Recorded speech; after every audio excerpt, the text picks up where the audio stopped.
Spoiler alert, the following video discusses content from the first installment of the Hatchet series. This includes the ending and other important scenes. We recommend watching the movie before this review to minimize any loss of content.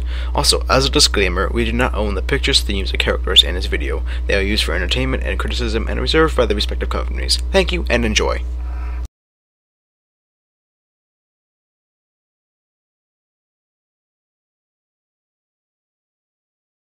Hello everybody and welcome to Horror Harvest. Today Afro couldn't be joining us, so I have put together a nice little presentation. Today we're going to be looking at that great old classic Hatchet. Hello and welcome back to Horror Harvest. I am ScareFro with my good friend Edward here, and tonight we're bringing you Hatchet. It's an old sort of axe killing, it actually has old style horror. No CGI or anything. We really like this setup, actually. It was actually really good. I mean, just as it is, like, we're not too bothered by the gore and what have you as it is, so seeing things that look a little goofier, frankly, we find it a lot more entertaining. But also take into consideration that we just appreciate when we see those effects. They're just really nice to see someone work with, you know? Exactly, and as I was saying, you know, the actual intro, I'm not gonna lie, it kind of spooked me for a bit because you just see play movie and all of a sudden giant Hatchet comes on the screen and it kind of spooked me a bit, and it wasn't that bad, but while watching the movie I even asked him, like, is it bad that instead of like screaming at seeing someone's head get torn off, we're like, ooh, ooh, I was really interested with the way they set it up, because you could see the points where it cut to like a doll or what have you, but you could see how they were trying to work with the story. You could see what they were trying to do with it, and it was done really well. Exactly, and it was like, overall, we even coined a new term out of this, a goregasm, because it was full of blood, full of gore, and it was good. It wasn't just like, oh, hacking off, oh, it's spewing 10 million gallons of blood. It was realistic. It was without even using CGI, which was once again impressive, and it was overall still well made. An actual story arc. If they're brief on the story, what it is, it's basically it starts off in Mardi Gras, you know, everyone flashing titties. Well, the movie story does. Do you want to go into the backstory real quick to explain what's with the murderer? Sure. What it is, it's, Victor Crowley was the name of the murderer. Yes. He was, what happened was, he was born disfigured as, you know, for instance, you made a reference that for the Goonies, you know, Chunk, it's kind of like Chunk, he's disformed, he really can't do much, in fact, he might even be retarded, but we can't confirm or even deny that, but anyways, what happened is, he was kept up in the house because of his deformities for scare people. And what happened was, one Halloween night, these kids up in mass try to scare him out to get a look at him, probably to make fun of him, you know, tossing firecrackers and stuff, but the firecracker actually lit the house on fire, and it kind of trapped Victor Crowley inside. His father tried to save him using a hatchet, but what's great about that is he doesn't die to the fire. He doesn't. He dies because he's pressing up on the door trying to get out, and his father's trying to axe the door down from the other side, and clear through in his head. Yeah, it just went, and so not only does his father fail to save his son, he accidentally kills his son. So it was. But that doesn't explain something that did bug me through the movie. What was he is a angry spirit. Yes, and I could see why he's pissed. He died, but why is he killing people? Why? I thought what it was I think he realizes that it's his father's accident for killing it, but I think he could see like the kids in the bushes throwing things, but he couldn't get a good look at them because they were mastery, thinking that anyone that's on his property might be there to pester him, to bug him, like they did that night, which ended up in his death. So it's his, you know, spirits saying like, oh, it's these kids, so he's gonna rip them apart and show them what for, because he's now mutilated because of it. Well, with the backstory on the creature, we should move into the main characters and where the movie actually starts following them. Mardi Gras, as you were saying. Exactly. It was, and being in the town of Louisiana, New Orleans, Louisiana, Mardi Gras is a big thing. It's actually one of the biggest festivals down there because it also follows through the culture of voodoo, which you do see they go into a few voodoo shops, which I like it. It's very nice because it doesn't just use voodoo as a bailout scary thing. They give proper environment to use it. They give proper reason to use it. I like the way they set it up. And exactly. They didn't just use it like Chucky, where it's, well, he happened to know voodoo, something. Or something to bring it back. Or a spell, or it's just lazy writing to just throw in voodoo. But anyways, what happened so what happens is they hear about his tale, like a ghost tourist sticking out because, Mardi Gras, you want to have a good time. Drink, and drink, party, all that stuff. So, we're going to this ghost tour, they ask some locals, so they go into one store. This guy seems to know his stuff, he looks creepy, and he ends up just saying how some guy, sued him for, basically stepping off his boat. And it's kind of... But the next guy, basically get him out of some, like, $40 or $30 was it for a ghost tour, which... $30. $30. I thought I heard 40, but anyways. And this guy, we don't know what happened to his character. He looked like he was a local, and then as soon as this boat that actually does end up sinking, speaking of spoilers, if you haven't got that already, there's going to be lots of spoilers. You might as well just put a disclaimer in each of them. Yeah, I think we're just going to start putting disclaimers in the front of the videos, like, whatever. Yeah. But anyways, the boat does sink, and as soon as it sinks and stuff goes wrong, people are like pester him, and he eventually says, he's from Detroit, and he gets so heavily Asian. In fact, his accent goes from a perfectly fine American accent where you don't even think about that he is Asian, and then all of a sudden it's tings and tongs and it's cutting off. It's like I ain't from Detroit, mixing up your R's and L's. It's like I ain't from Detroit. My brother. But let me tell you, it was hilarious. It was hilarious. Oh jeez, it was very funny. I must say it was enjoyable, but because it's like, and leading in segueing, they do pay for the ghost tour, which this guy is hosting, but there's a few things. This is it's like two sides of a coin. You flip it over, you have the tour guide somewhat being an asshole, you flip it over, and the tourists are not the asshole. What it is, it's the tour guide, first of all, he almost runs over a guy, and then they go into an illegal part of the swamp. I think he even hijacks a boat. It's like, come on. I don't think he hijacked a boat. I think it was just that the swamp was shut down, but he still put his boat there because it was for the tour. Because that was a tour boat. He didn't just, I doubt he just, was going up there and hoped that the boat would be there. By the way, he got the job from his brother, if you'll remember. So, therefore, there was probably already a boat or a vehicle or something provided. That, and also, that makes sense, but he didn't know it was closed because that's his second day, as he mentioned, of doing the tour. So he wouldn't probably really know that... And the guy yelling, telling him, you shouldn't go, the swamp is closed down, you can't go. Probably. They're just completely ignoring him, and he even says, oh, that guy, he's just crazy. He just screams at people and drinks his own piss. Yeah. Which I think is actually true, because he gets a low jungle, and it's like... anyways. I don't know if that was supposed to be, proving the point that he drinks his own piss. Or just... He was drinking something, and the scene was included for whatever reason, so maybe that. But... And the thing is this is also after the fact of knowing, he is just the second day of doing his job. The people on the tour are just badgering him, like this elderly couple. They're just like, oh, that's... To include that, the elderly couple, the male of the elderly couple, as he got out of the boat, had his leg bitten by an alligator. Crocodile. Alligator. Crocodile. Alligator. Crocodile. Alligator. Crocodile.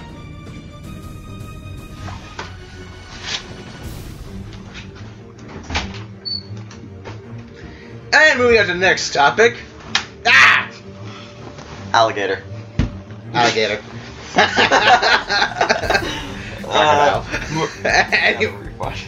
Anyways, so moving right along before we get into another heavy and intelligent debate.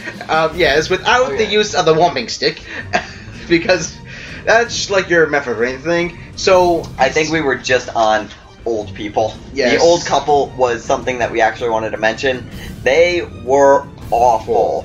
They made up for a lot of the tour scenes because they were basically just kind of shoehorning in, anytime they thought something, they were like, Well, it was that kind of politeness that I really hate, because they try to act like they're polite, and they try to act like they're... They really weren't. You know... It really... Like, excuse me, I believe that this is correct. Yeah. I may be wrong, but then when you do correct them and tell them that they are wrong, they just keep on, no, I think it's... And just keep forcing and forcing. I hate that.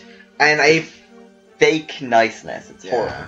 And typically, I'm against, seeing elder because the defense, the defenses are weak. But these guys, as you said, just basically screwing up this guy's tour. In fact, when as you said, he gets injured and trying to walk up to a house which is supposed to be inhabited by this beast, which has a hatchet and will kill you, they're just, they decide to both limp up to the house, the man and the woman, and keep calling everybody else as cowards when it's like you are walking to your own death. Oh, when they did, they were the first ones to die. Man, Hatchet right through here, just nice even cut. And the woman, great scene. You could see right where it cut from her to a doll, but one way or another, still really entertaining. Took her right by the big mouth and made it bigger. I was gonna say, if she would have just shut her big fat mouth, she wouldn't have to deal with that. But anyways, so carrying on, the other girl, there was a guy who was filming two women, partial nudity. They showed their breasts, blah blah blah. It was a Girls Gone Wild kind of thing. Exactly. For Mardi Gras. Precisely. But anyway, they were doing that and blah blah blah blah blah. I would like to speak in distinction about the blonde one, because she was ridiculously, stereotypically blonde. Like, not even just blonde, bleach blonde, like, total, like, she's trying to call 911, and she's like, is it the same? Like, is it sure it's 911? It's like, because she was saying, we're down in the south. Maybe it's a different area code. Or, it had... Really? You think that, that blondes are that dumb that they think 911 has a separate area code for the South? Come on, people, come on! And it was constant mistakes like that, constant idiotic outbursts that just... I mean, it was entertaining, but why can you live? How can you get up in the morning? How could you get up in the morning and it's like, you do bodily functions? Besides, I guess you're really good at flashing titties and tell some other girl to lick yourself, but you don't even know what syphilis is. Yeah, I suppose the main character then would be the Shaggy-looking guy. Yeah, and what was his name? I don't even know. We were calling him Shaggy. Yeah, I mean, we kind of... He just looks like Shaggy. I mean, so much of this didn't even really matter who the people were. It didn't even I don't even remember giving names. Yeah, a lot of it just didn't matter. All we really knew a name was just Victor Crowley, and that was the name of the monster. Well, monster, like the same monster spirit. In fact, I'd like to talk for a bit about the mechanics of this spirit. All right. Like, is it re-embodying the old body? It would depend. We would need more on the backstory, because if it was actually laid in the ground, obviously, or like even cremated, the body can't be there unless obviously risen from the ground. But keep in mind, they said earlier about the voodoo thing in the movie that the bodies re-arise in this area. But that's just supposed to be the water level rising. Yeah, but if we're going to go... But that's basically all we have to go off of for supernatural activity. So we're going to go with... sense. So we're going to go with that it's his actual body, but it is his spirit basically possessing his old body. Which would make sense because he is pretty solid, as you brought out, because he's taking hits, he's getting stabbed, and his body is not just like, it's going right through it. It's getting sunken deep. It's making a squish like he's having a physical effect to it that needs to... be rehabilitated. Rehabilitated. Oh my god. Rehabilitated. Yes. It needs rehabilitation. Man. And I think you're hitting me a few too many times with that stick. No. Put down the wobbling stick. Put down the wobbling stick. Have I made a stupid remark yet? Put down the shinai. I didn't call it wampum stick this time. It's a shinai. Wampum stick. Okay, then it's wampum stick. I christen you the wampum stick. Enough crap. Back to the movie. That's what's important. That is what's important at the hour. Anyways, so going on through, there's a few other scenes, movies. The guy who's filming the chicks. Turns out to be a fraud, anyways. He's not really with the Bayou Beavers or whatever the porn agency that we're trying to go through. And he just gets his head twisted right clean off. And I said we were like more admiring the art of it rather than just like, oh my god, my head, please. And it's like it's not that. It was. Yeah, the effects were nice, but the effects were good. We really liked the movie. We liked the way it was set up and everything. But it seemed to follow a certain system that kind of bugged me a bit, which was that? Which was we're lost in the woods. Let's try to find a way out. Oh no, the murderer's here. Run away. Okay, let's stop and talk to try to figure out how we're gonna get out of the woods. Oh crap, the murderer's here. Let's try to get away. And just repeat with losing like one person each time until they reached a boat, basically.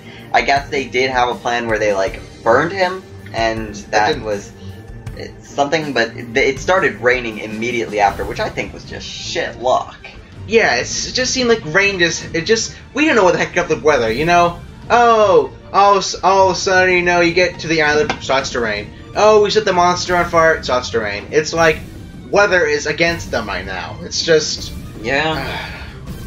I mean, what really bugged me about Crowley, actually, was I couldn't tell if he was retarded or not, because there was, like, one moment from a far distance, he will spear someone directly in the foot. He's capable of making those reasonable calculations and everything, and getting this. You see, he went to NYU University with that woman. You see, he went to college. That actually was brought up that someone did that, and the blonde, oh so very blonde, just starts laughing. And she's like that's a school anyone's ever heard of.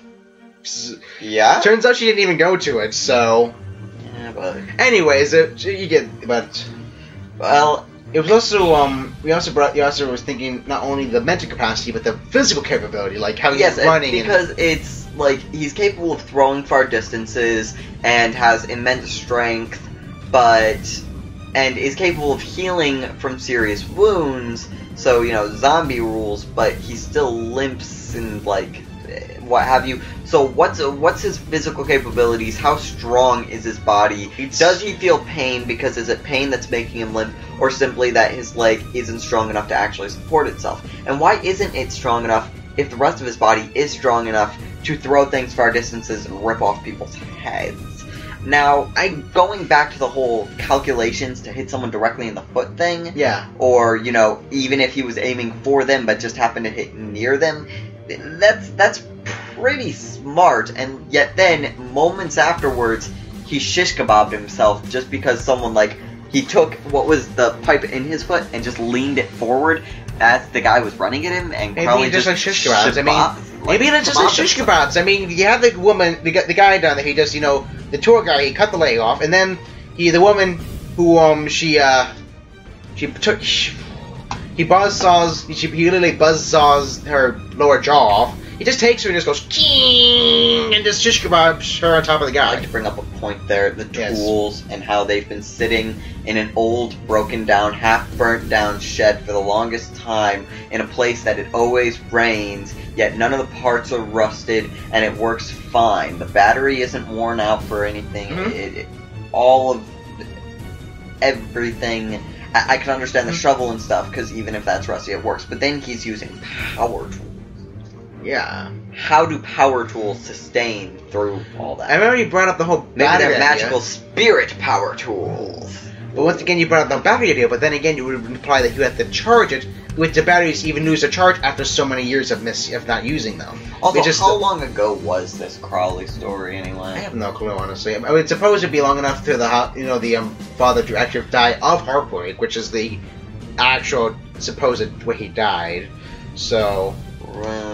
And just to think, the story all began off with two guys trying to fish and one couldn't piss because of a crocodile alligator. That actually was how it started. I know. Just a guy taking a piss on a boat, and then it goes to Mardi Gras almost immediately after. Yeah, he couldn't piss on the boat where he's trying to, and then an alligator comes up and almost bites off his ding-dong, and so they go to the shore, which apparently is the island with Mr. Crowley's, Victor Crowley's house. And he's trying to piss again, but no, he finds his friend, cut open, and then obviously he gets, the most of the and... characters didn't really serve much of a purpose, and of course there was a token black guy, and of course he died in a quite the gruesome way, arms ripped off, and then across the tombstone. His arms were ripped off, so now he's basically just a tube, and he's grabbed by the legs and just head right on the swing battle. Oh god, and it just popped like a grape. Which, again, raises the question, because Crowley has enough strength to pop a man's head like a grape. But... We really can't say much on the matter. I mean, there are a few more movies, and perhaps some of the questions we're raising will be explained in those. Because we do plan to do 2 and 3 in, like, a sort of series. How accurately do you think they stood by, voodoo? Because you've looked into, like, the things that... they were bringing up? Well, honestly, I think they were... I don't know much about it, I can't say, but I think they've actually lined up rather well, actually. Like, Mardi Gras' shop, like, that was the name of the shops, does actually exist. I've looked it up, actually. It does actually exist.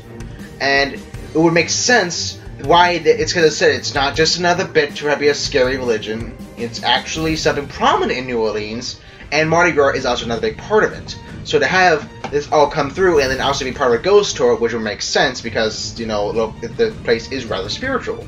But, the whole thing of them, the guy who mentions that one of the cemeteries that it's supposed to be where Mary Laveau, the queen of voodoo, is at, which is slightly off.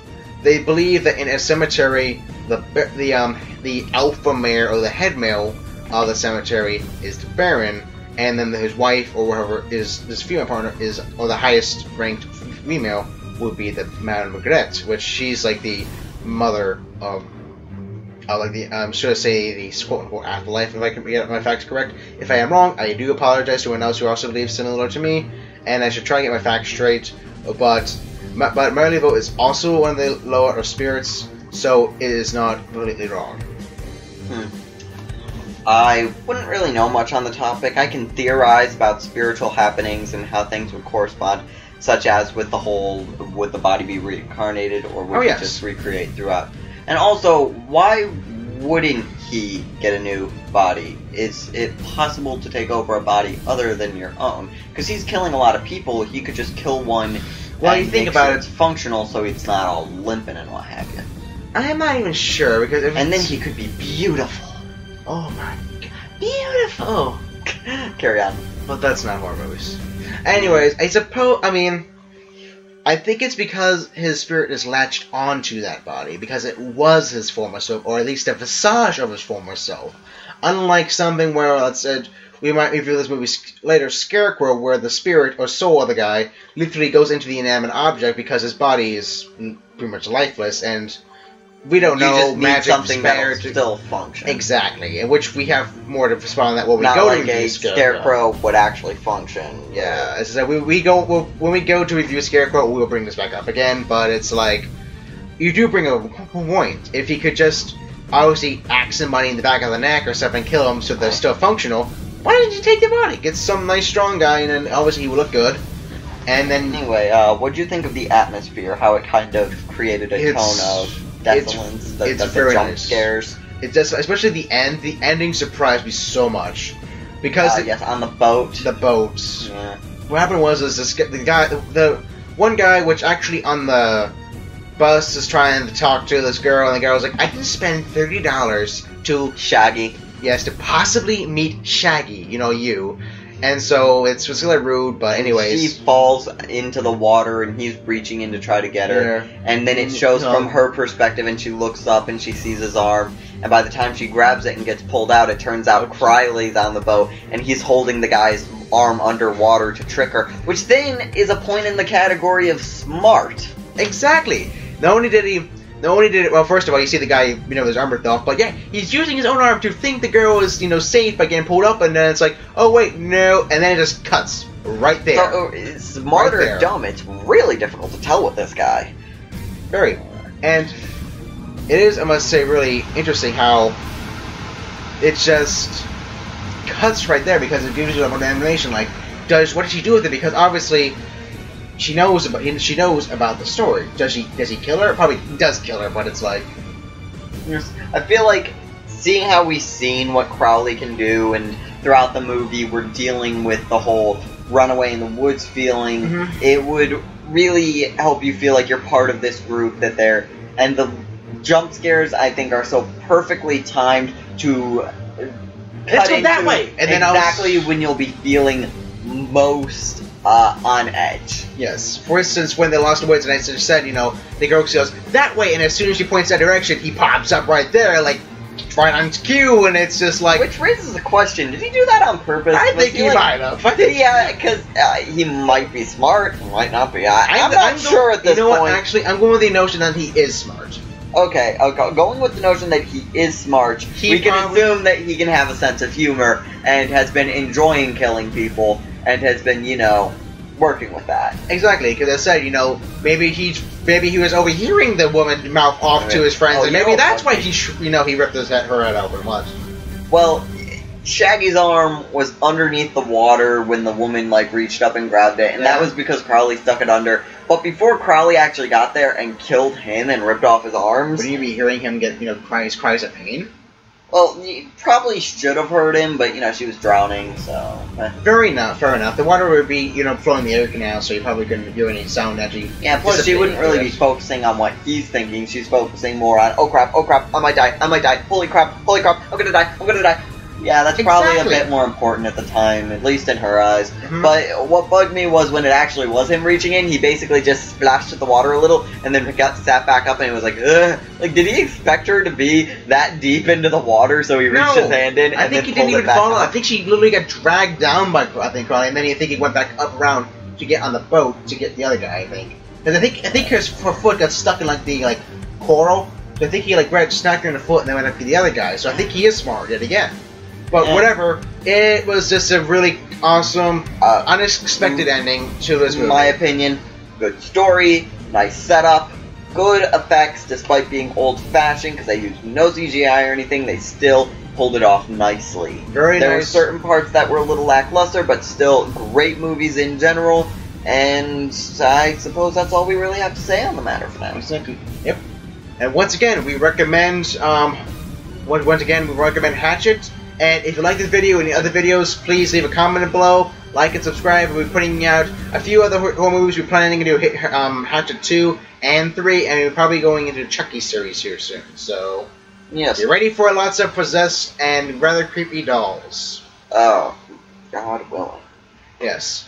Anyways, catch you later.